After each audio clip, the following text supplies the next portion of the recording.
Minsan, may mga bagay tayong kinaiinisan na nangyayari sa atin, lalo na kung ang bagay na yon ay nakakaistorbo sa'yo. Halimbawa na lang, ng mahimbing mong pagtulog.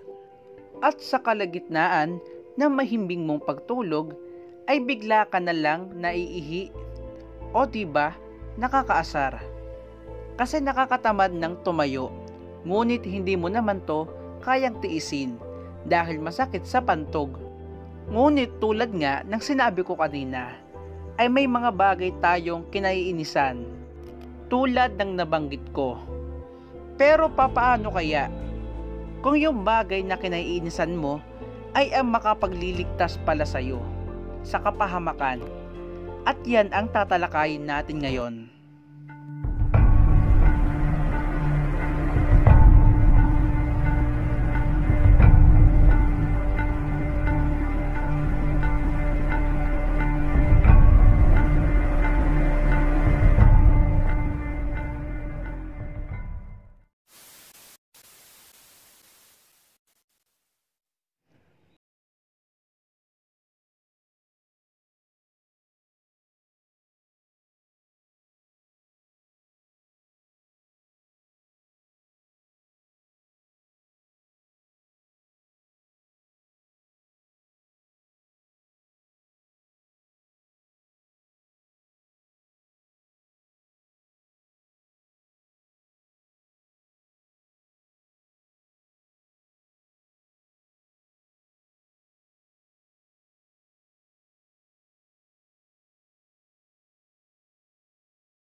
lumubog na ang barko nila ay kaagarang may dumating na mga rescuer sa bandang pinaglubugan nila at umaasang may maililigtas sila.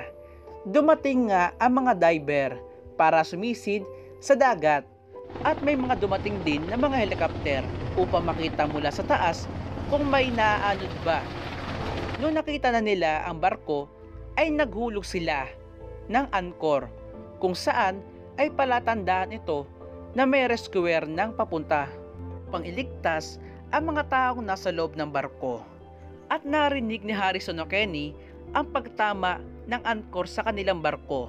At nung narinig niya ang bagay na ito, ay dumating na sa punto na siya ay nagbabaka sakaling iyon na nga ang inaasahan niyang tulong. At dahil umasa siya na maililigtas na siya, ay nagbigay siya ng palatandaan na may buhay pa sa barkong iyon. At ang ginamit niya bilang palatandaan na may buhay pa sa barkong iyon ay ang paghampas niya sa dingding ng barkong kanyang kinalalagyan.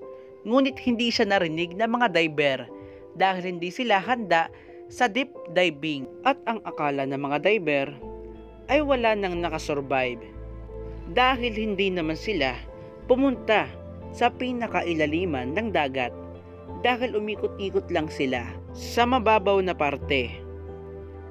At hindi rin sila ang gagawa ng deep diving dahil merong ekspertong gagawa nun. Kaya naman, ang inaasahang tulong ni Harrison na wala dahil umalis na ang mga diver. At dahil nga sa nangyari ay naisipan ni Harrison na gumawa ng paraan kung saan lumangoy siya palabas. Hinahanap niya kung may labasan siya at sa kanyang paglangoy ay napadpad siya sa engineer's office at nakakita siya ng materyales na pwede niya gamitin upang makaahon sa tubig at para din naman makahinga na din siya na maayos kahit papaano. Kaso gutom na rin siya at uhaw na uhaw at dahil wala siyang choice, ang ginawa niya ay ininom niya ang tubig sa dagat upang maibsan ang gutom at uhaw niya. Sobrang lungkot niya at todo dasal siya na sana iligtas siya ng Diyos at nangako din siya na oras na mailigtas siya ay hindi na siya babalik pa sa kanyang pagbabarko o sa tubig. In short, hindi na siya magtatrabaho na may kaugnayan sa tubig tulad ng dagat. At di nagtagal ay dumating na nga ang mga deep diver at sumisid sila papunta sa barko nila at naramdaman ni Harrison na may mga rescuer na. Kaya naman ay sumilip siya sa butas banda sa kanya at nakita niyang banda doon dumaan ang mga rescuer at ang isang rescuer na dumaan sa kanya ay kanyang kinapitan. Ngunit sa kasamaang palad ay hindi siya napansin nito. Kaya naman ang lungkot niya at akala niya ay wala na siyang pag-asa. Buti na lang, ang supervisor nila sa taas ay may nakitang kumapit sa isang diver nila na hindi nila napansin. Kaya naman, ang supervisor nila ay dali-daling sinabihan ang mga diver nila na bumalik sa kanilang mga dinaanan. At doon na nga nila natagpuan si Harrison na buhay pa. At ngayon, ito ang aktual na video na pagligtas kay Harrison O'Kenny. Panoorin natin.